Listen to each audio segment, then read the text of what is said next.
Morning, guys.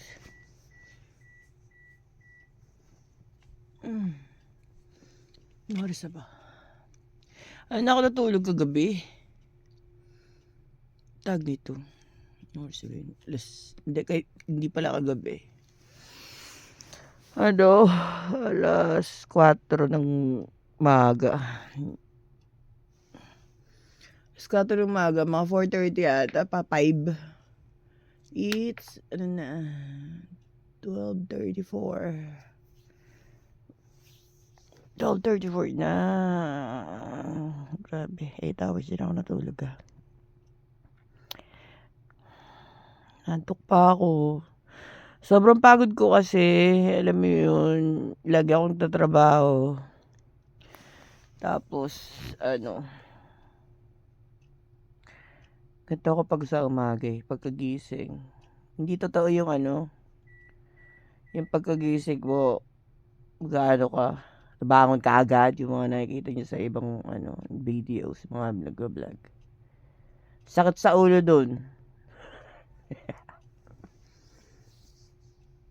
Kapag gumigising ako, inaano ko muna, yung mga 1 minute ganyan, yung utak ko. Pinapagana ko muna ng 1 minute. Ay, nako.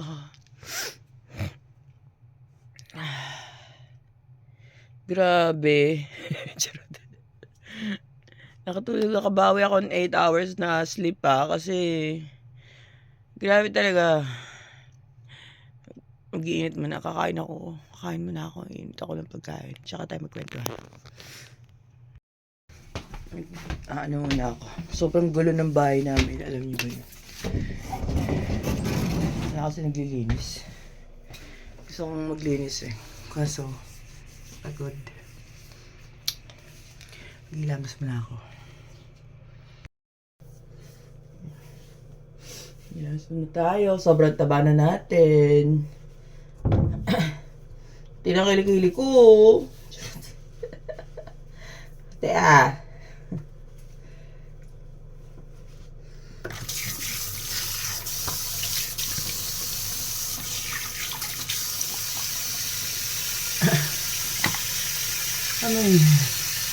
Ginagamit ko sabon, guys. Ito pag nito. Koji. Galing sa Pilipinas. Nung umuwi ako. Nabili ako ng Nabili ako niyan. Nag-stock ako. Nakakaputi talaga siya.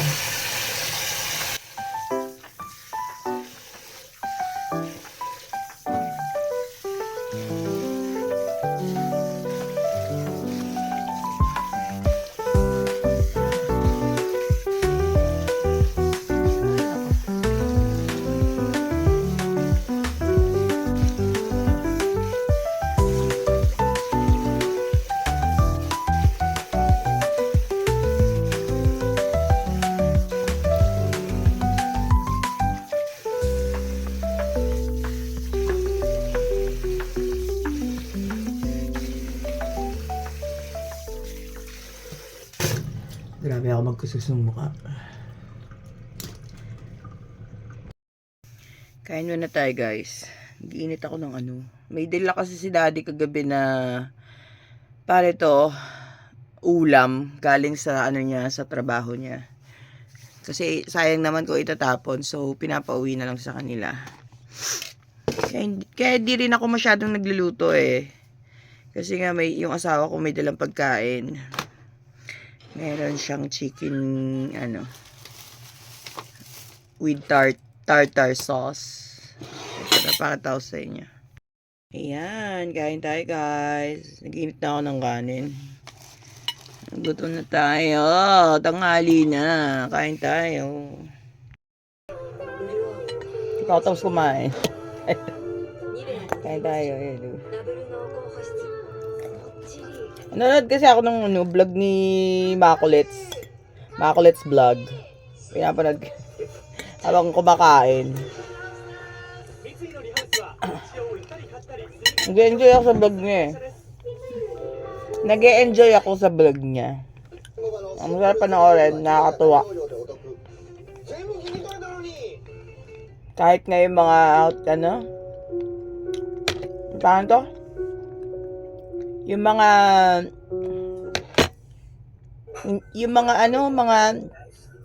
ano ba tawag doon? Mga commercial sa YouTube niya.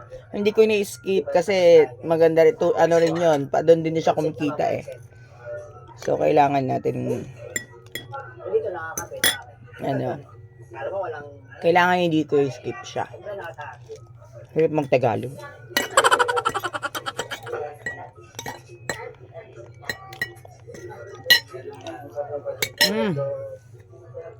Thank you, Lord. Yung chicken na kinakain natin, suka, tapos may fried rice din na parang yung fried rice na mga kapasa. Ito daw max para soap fried rice na happy birthday, may bayaw, at sa usong anak mo. Birthday pala to ni Yao ba? Nakikiyaw ba din? So, maraming natira guys.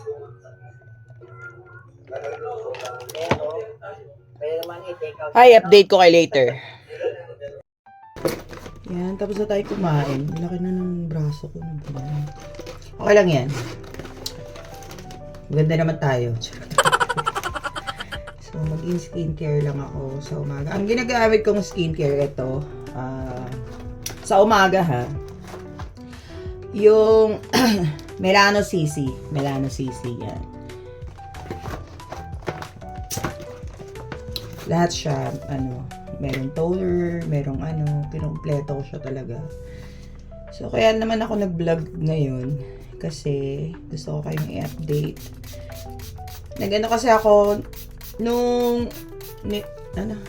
ngayong taon. Ngayong taon kasi nung July,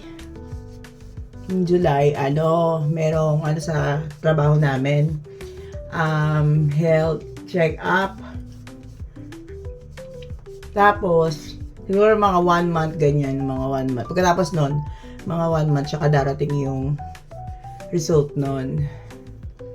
Then, dumating siya, Pina-check ko sa asawa ko. Sabi niya, okay lang daw, wala naman akong problema. Tapos nitong buwan, October, may dumating na papel sa akin galing trabaho. Sabi, kailangan ko daw magpa-check up, ganto ganyan. Nataranta ako, grabe. Nataranta talaga ako. Nataranta ako kasi akala ko okay lang yung yung health result. Tapos yung binasa ko, may kailangan ko magpa-check ulit ng dugo. Tsaka doon sa colon. Sa colon ko kasi meron daw silang nakitang sa Jebs. Sa Jebs ba? Unahin muna natin yung sa Jebs. May nakita daw silang dugo. So, kailangan nating magpa-check up nun. Yung papel na binigay sa akin ngayong October,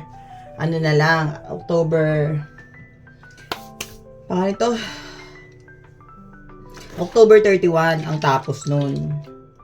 Kailangan mapasa na yun. Kaya nagmadali talaga ako. Last week ng day off ko, Tuesday. Punta ka ng ospital, pa-check up ako, nagpakuha ako ng dugo, ganyan. Tapos yung sa dugo ko naman, yung sabi sa akin, kasi nakalagay dun sa papel, is anemic ako. Anemic kasi puyat ng puyat, ganyan, pagod sa trabaho. Anemic nga, wala ng dugo. So, pagkatapos nga nun, kinuhanan ako ng dugo, tapos nakuha ko yung result ng blood test ko nung day off ko naman ng Friday last week. Yun nga, nalaman talaga na anemic nga ako. So, binigyan ako ng gamot para sa dugo. Pampadagdag ng dugo. Binigyan ako ng hospital. Tapos, nag-schedule naman ako sa colon. Schedule ako sa colon kasi nga, kailangan i-check yung loob ng aking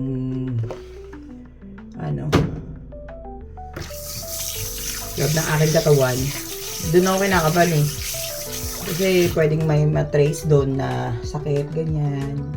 Tapos, syempre, di ba, nakakatakot kaya yun. Magkaroon tayo ng cancer. Huwag naman po sana mapagis. Huwag niyo pong hayaan. Kasi yung binan kong lalaki, doon na-trace yung sakit niyang cancer. May sakit siyang cancer ngayon, guys. 3 years na yata. Lumalaban pa rin siya dun sa cancer. Sakit niya.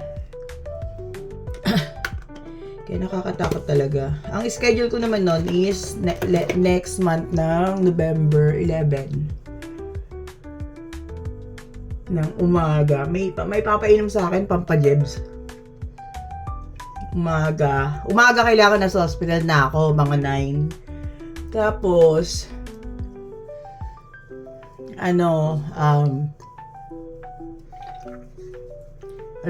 tanghali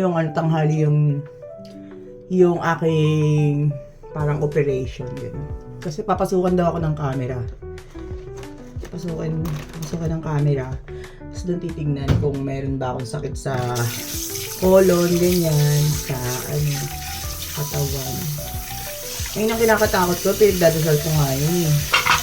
Saan talaga wala silang makita sa akin. Kasi healthy naman ako, guys. Wala naman akong madalas lang sumakit yung katawan ko kasi syempre dikit ko nga, di ba? Then sumakit yung katawan ko, tapos nagtatrabaho ako araw-araw. Wala akong pahinga last week kasi nga kahit day off ko, nagpunta ako ng hospital 2 times. 2 times lang naman yung day off ko every week. So alternate pa yon, hindi pa yun pare-parehong date. Ngayon wala tayong pasok. Martes na naman ulit walang pasok. Tapos sunod nating walang pasok sa November 1. Kasi every first day of the month nag-off talaga ako. Yung ginagamit ko, guys, para sa lips, para hindi siya magbitak-bitak, yung medicated lipstick. Yan. Baligtad lang. Nabibili lang to sa Donkey. Ito rin nabibili naman to sa Donkey. Mura lang siya. Nasa 700 yen. 700 yen yata. Tapos ito, nasa 1,000 yen. Tapos yung isa pa, para sa pimples. Wala kasi akong pimples, kaya hindi ako naglagay. Ito, nasa 100 yen din to. Yan. Milano CC. Maganda sa mukha. Grabe. Nakaka-moisture. Ayan, tayo sa kwarto. So, ayan, katatapos ko lang uminom ng gamot. Ito yung gamot ko, guys, para sa pampadagdag ng dugo. Yan, 2 weeks. 2 weeks ko itong iinumin. Nire-reseta lang to sa ng doktor. Hindi siya talagang totally nabibili agad sa mga drugstore, ganyan. Kahit nga yung yung para sa dito high blood, hindi yun nabibili dito sa hindi katulad sa atin, di ba? Nabibili kahit sa ang drugstore. Dito bawal yun, hindi yun binibenta talaga ng kailangan meron kang papel galing ospital. Kailangan mong hingin yun. Humingi ka ng magre-request ka na kailangan mo ng ganyan. So, ayun nga. May schedule ako ng parang operation kasi papasukan ako ng camera sa sa puwet ko. Ganun.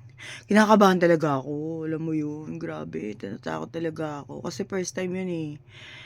First time nang may mangyayari yun sa akin. Kasi, ganito yun. Kwentahan ko kayo. Kaya hindi rin ako nakapag-vlog last, Kasi, di ba, nung nag-vlog ako nung pauwi na ako ng Pilipinas, nito lang. Bago ako umuwi ng Pilipinas. Nung March 24, nalaman ko na, mga March ganyan something. March 4, yan. March 4, nalaman ko na buntis ako. Tapos, syempre, nagpa-check up ako noon. Nagpa-check up ako, tapos yun, syempre, sabi sa akin ng doktor, oh, buntis daw ako, ganyan-ganyan. Eh, syempre, katrabaho pa rin ako noon, hindi na pwedeng papetex-petex dito sa Japan eh. Katrabaho pa rin ako. Tapos, nararamdaman ko parang sumasakit yung tiyan ko, ganun. Parang, syempre, pagod sa trabaho. Ganun. Pero alam ng mga kasamaan ko na buntis ako noon. Wala lang pagbabago sa trabaho ko. Kupal kasi yung mga kasamaan ko eh. Lalo na nagpipiling leader. Ganun. Nagfi-feeling siya na leader. Hindi naman siya tagapagmana. Nanirap. Hindi, totoo naman talaga. Kaya yun. Sumasakit yung tiyan ko, ganito, ganyan. Tapos, bumalik ako ng ospital no, ng March 24. Bago ako mag-birthday. Tapos, ang sabi sa akin ng doktor, ano nga daw, hindi daw nabuo yung bata, ganito, ganyan, ganito, ganyan. Ano daw, kusa na lang daw lalabas yun. Parang miscarriage nga. Kusa na lalabas. Eh, syempre, iyak ako ng iyak sa sa ospital talaga, umiyak ako, yung binibigay sa akin nung, yung inaano sa akin, sinasabi sa akin ng doktor na ganito, ganyan, hindi nga daw nabuo yung bata, balik daw ako sa ganito, pag sumakit daw yung tiyan ko, balik daw ako sa gantong, agad, kahit madaling araw, ganyan, ganyan. Tapos, nung March 26 naman, dun na, talaga grabe, madaling, yun eh, 25 yun, 25, March 25 ng gabi, grabe, yung parang feeling na manganganak ka, ganun. Grabe, ang sakit talaga. Hindi ko na maikot yung buong katawan ko sa sobrang sakit. Tapos, pinipigil ko lang umiyak guys pero ko pa rin. Tag nito, nararamdaman ko pa rin yung sakit. Tapos yun nga, pumunta kami ng ospital.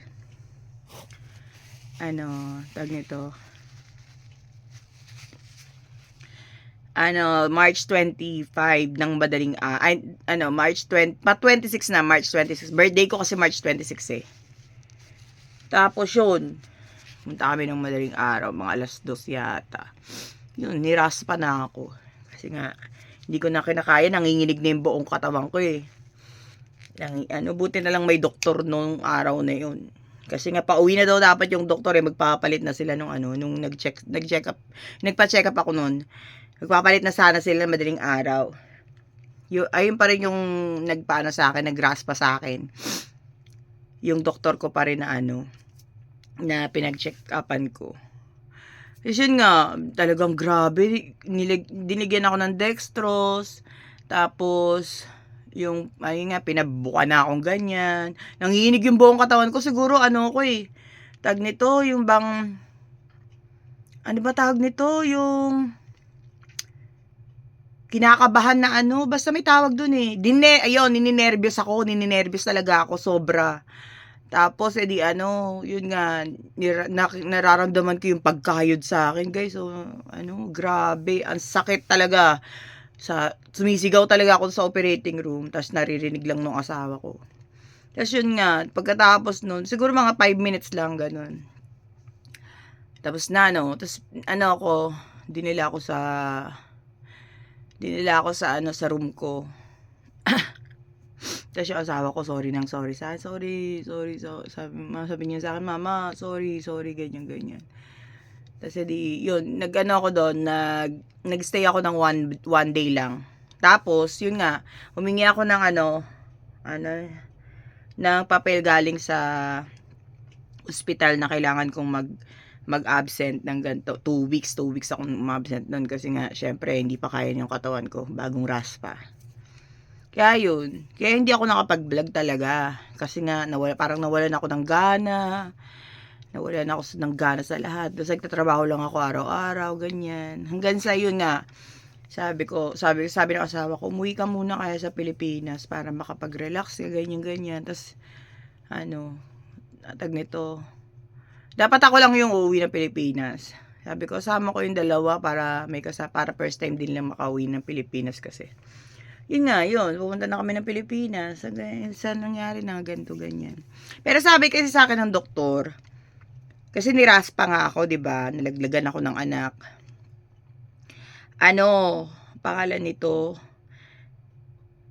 malakas muna yung ano ko, menstruation ko, mga parang ganon. Lalakas yung menstruation ko, ganyan. So, ang iniisip ko, kaya, kasi nung March ako nakunan, March, April, May, June, 3 months, malakas ang regla ko talaga eh, malakas yung menstruation ko. Ano siya, tag nito, pangalan niyan, nung nag-check up ako sa trabaho namin, meron ako noon. May menstruation ako noon. Kaya siguro sumama siya doon sa ano, sa jebs, nung chinek yung jebs ko. Ayun ang sinasabi ko sa doktor. Kaya syempre, hindi naman natin pwedeng i-reason yun. Kaya kailangan talaga pa-check up ako. Papasukan ako ng camera. Ayun yung kinakatakot ko. Grabe yung mga nararanasan ko ngayong taon talaga. Grabe talaga. Natatakot ako. Kinawalan din talaga ako ng ganang kahit yung tag nito, kahit sa Facebook hindi ko yun sinasabi, hindi ko sa mga kapatid ko o sa mama ko ganyan. Alam nila yung nangyari sa akin. Pero sa Facebook hindi ako masyadong kukwento. Ngayon lang talaga ako nagsabi Kaya kinakabahan talaga ako. Paulit-ulit ako kasi talagang grabe kinakabahan talaga ako. Nung sinabi sa akin ng doktor na nito lang nung last week na kailangan ko mag-undergo ng cameras, ganyan, ganun. Pinapaliwanag sa akin. Tapos binigyan ako ng gamot binigyan ako ng iinumin kong gamot bago yung operation. Binigyan ako, 2 liters siya, ubusin mo yun. Ubusin ko yun para luminis yung yung loob ng tiyan, para mawala lahat ng dumi, ganun. Para malabas ko lahat bago nila ako pasukan ng camera, kasi hindi daw nila makikita pag madumi yung loob ng tiyan. Grabe, hindi daw yun masarap, sabi sa akin. Tapos yun, tag nito kasi 2 liters yun, ubusin mo yun. Hindi nga ako umiinom ng tubig ng isang isang ng tubig eh. Hindi ko nga maubos eh. So, painumin pa ako ng ganun. 2 liters. Buti kung coke yun, mauubos ko yun. Charot. Di ba, tumatawa pa ako ng ganito. Pero talaga, grabe, kinakabahan talaga ako. Kasi malapit na eh. Ano na ngayon eh? October 28. Mga ganyan. 28 yata ngayon. Yun guys. Ipag-pray nyo. Sana na wala talaga akong sakit. Humingi ako ng prayers sa inyo guys. Sana talaga, kasi ayoko magkasakit, kasi palilit pa yung mga anak ko.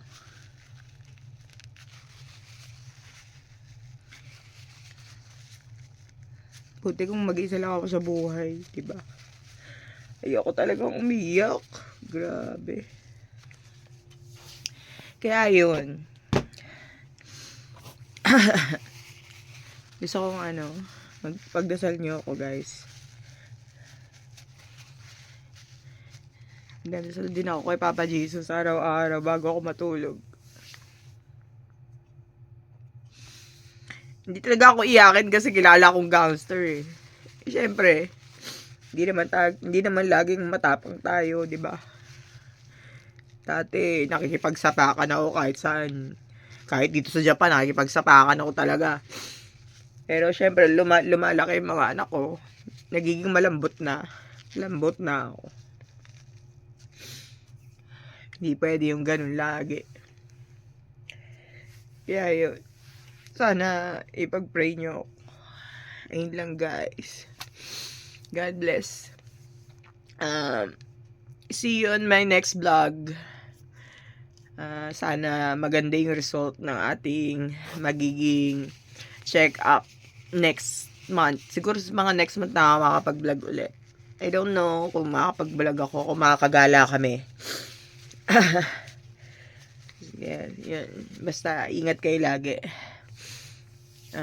Pagdasal nyo ako, sana wala akong sakit na malubha o cancer or ngayon ang kinakatakot ko talaga. Yun. Pasensya na kayo kung umiyak ako kasi hindi ko naman talaga ugaling umiyak sa camera. Sa harap ng camera. Bibihira.